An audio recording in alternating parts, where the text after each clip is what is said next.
figure. There he is. Look at that big boy. Check this out. All right, here's the final after look. Man, that's a nice one. He's like 4, 5, 6, 7 yards away. And watch what he does in the next clip right here. I gather a lot of intel. See, they're all coming out of where I bush hogged a trail through this thick junk. They're reading the script right here. This is perfect. Ooh, hello, mister. Oh, another thing I like about this is there's really no blackout. When you're show you one thing I don't particularly like about it. Hey guys, Kapper here. Welcome back. Today's going to be a case study video about these Banks blinds. We just put them in on do they affect deer. We're also going to check in on one of my best food plots, and we're going to talk about the Stealth Cam Revolver 360. So it's a combo platter.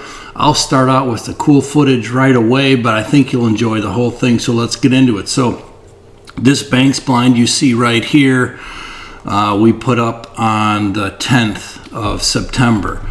And so these videos are going to be from 2 weeks after because I didn't have a camera on it at the time. But this is a mature buck, and you're going to see he definitely noticed it, even though he's been in before this, but I didn't have a camera on. But watch what this guy does. And then we got some hunters coming here, and I'm trying to get it through to them that you can wreck your food plot hunting setup really fast by sloppy hunting. But so this guy, look at him, he sees the blind, and he's like 4, 5, 6, 7 yards away. And watch what he does in the next clip right here. He doubles back and he scent checks this thing, and believe me, if you're sloppy in here in this blind and he sees you moving, you're not going to see this buck again. Not going to happen. I'm calling him the Big 9. I think he's a 3-year-old, but he's a respectable buck, really nice buck. So we put this Banks blind in on September 10th, and let's see what some of the footage is. Again, this is a Stealth Cam 360, so you're going to see different angles. But the previous owners had an old wooden tower there, which is one of the reasons I picked this spot. So you could see these deer have adjusted very quickly to this thing. Within a few days they were out there. I did have an old camera up that I had a few angles, so they were definitely in there. So let's see what all we got. I know we're going to see some bucks chasing in this video. I skimmed through them, but I didn't look at them all. And we're going to see obviously a lot of deer as well.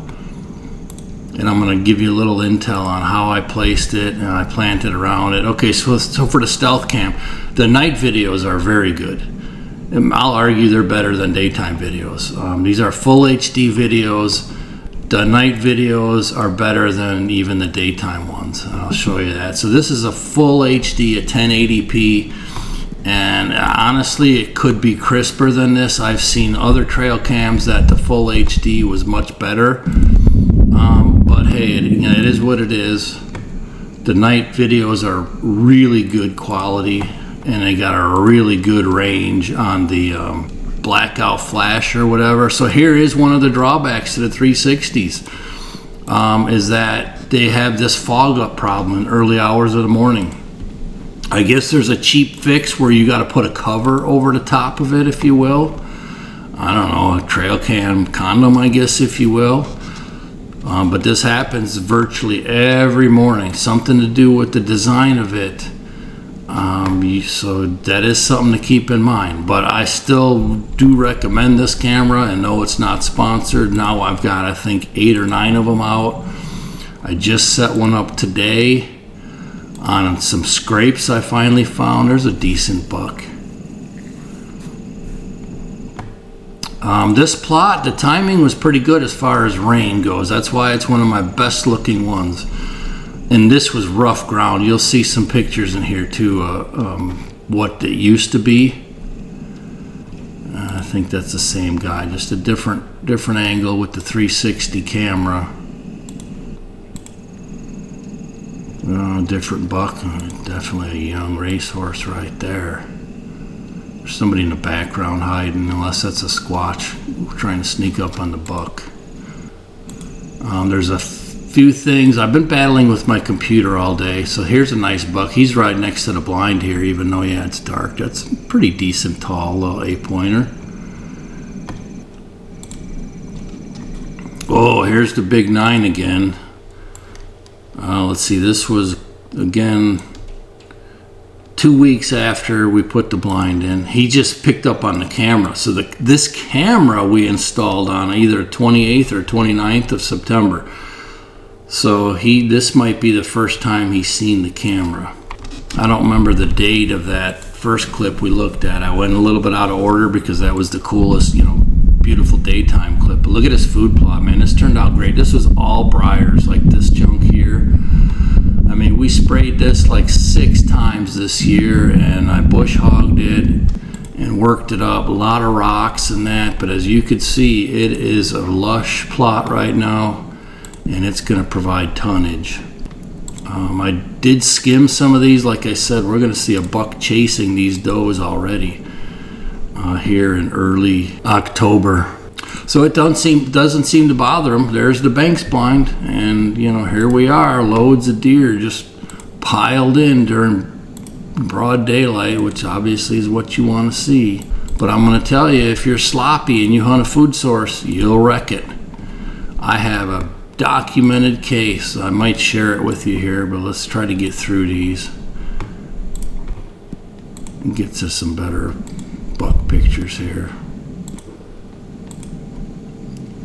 Oh, hey, sugar.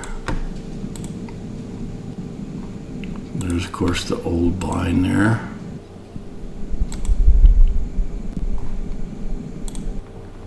That's beautiful, man. That's just, what a creation we've made right here with this. Just, man, I love creating setups like this. And I love even more the rewards you get from the hard work. Oh, there's a nice buck. So yeah, he's coming. So I bush hogged a trail this spring, and they're using it. And I set this blind up for like a west or a south wind. And of course, he's coming where he would be downwind for that wind on the wrong side of the blind. But you know what? You're going to always have a downwind. It's just you mitigate it the best you can. And hunting food sources can be really challenging. So this is how I review, and this is why I do videos. It takes a lot of time. Look at that, 1, 2, there's a buck chasing. 1, 2, 3, 4, there's at least 7 or 8 deer here. This is how you get the most intel. Yeah, it's time, there he is, right there. It's time consuming, but I gather a lot of intel by being able to watch trail cam videos. I know, see, they're all coming out of where I bush hogged a trail through this thick junk. They're reading the script right here. This is perfect. The wind would be from right to left, heading towards the blind from here. That's, what I set it up for.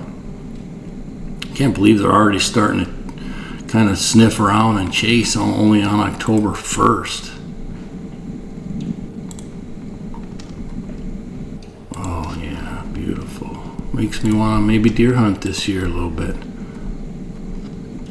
There's that, I think that young buck there. Ooh, hello, mister. Oh, another thing I like about this is there's really no blackout. When you're at dusk like this, look at that. That's a nice, for a $149 a cellular camera to boot. That's a nice image at dusk and dawn. I mean, I'll take that. That's a nice image, and this thing has a really decent range on the flash too. Here's another young up and comer.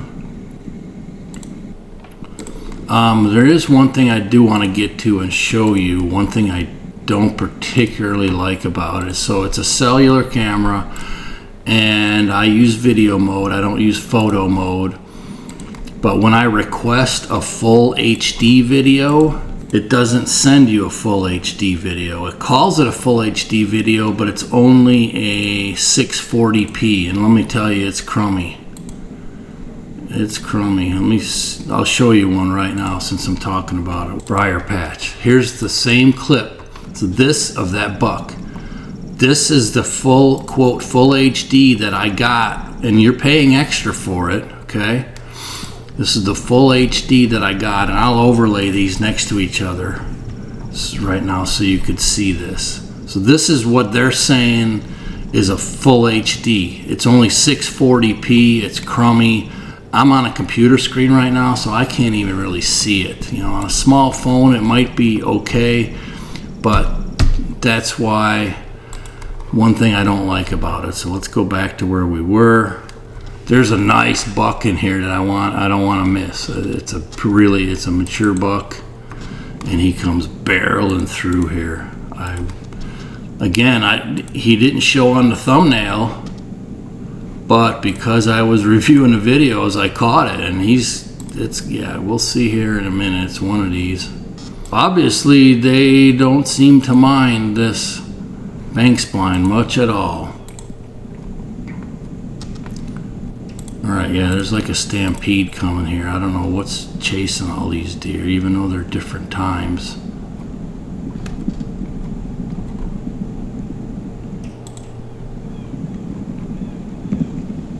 That one's just kind of goofing around. There again, stampede. I don't know what's going on. But look at, they're back a few minutes later.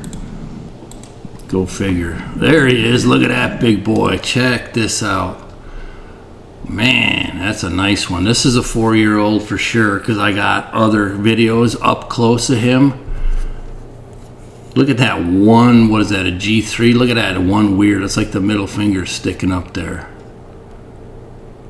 And here again, this is why I use video mode, but you can see he's got a pretty beefy neck. I mean, he could be older than 4, but he's at least a 4-year-old. And then he's in another clip here. Right here, I think that's him, but look at, he looks big from a distance. But that's from this camera. That buck right there is probably at least 60 yards. So overall, I'm pretty happy with this Stealth 360. I definitely recommend it. I haven't even tried out the photo mode. You know, you could get up to like 36 megabyte or megapixels or whatever, which is, you could really zoom in on them, but like I said, I prefer the video. This is the old briar patch right here. Man, I had a vision for this and I like it, even though these deer are all going not where I want them to go, but hey, I'll take it. This is what it looked like this year. It was literally, that's why I call it the briar patch plot. So there you got a nice buck. Getting good tonnage on this plot. You know, yeah, the brassicas ain't gonna do much because it's a little bit late in the season now, but I'll take the wheat, especially down here in the Ozarks. They'll grow all winter long and we'll keep pulling deer in. So I think that's all that I wanted to cover. Just a real quick kind of live, if you will, on how I review trail cameras. It takes a lot of time and that, but to me it's worth it because you get a lot of intel. And you know, take this and multiply it by like a dozen. I got probably 15 cameras up, and probably I think I just bought 2 more of these. Now they're, of course, now they're cheaper. Oh, there's a decent buck. Oh, that's him. That's the 9. See, he's probably only a 3-year-old. Boy, he'd be a dandy next year. What was the date on that one? The 3rd. Okay, so yeah, he's in there, middle. No, that's just after shooting time. So I got some guys coming to hunt for an experiment for this fall. Trying out my hand at a little bit of outfitting to bring in some income. We'll see how it's going to go. It's mostly a do-it-yourself. I'm providing the stand and the food plots, obviously, and our electric buggy and mini bike, because I definitely don't use gas machines coming to and from stands. I just don't. I think there's still some more different bucks here before the end. Let's see what we got. Oh, hello there, young one. All right, well, if there's nothing else good here, yeah, there's a 640p right there. That's what the quote HD looks like once again. All right, I think that's it. That wraps it up, but stay tuned to the channel. Don't forget, if you enjoyed, hit the like button. This was, to me, a huge success, this plot right here. You know, this sums it up right here. You know, broad daylight. 7, 8 yards. Mr. Big right there. Yep, but he's checking. He's looking for somebody sitting in there. All right, you guys have a great weekend, what's left of it. Thanks and take care.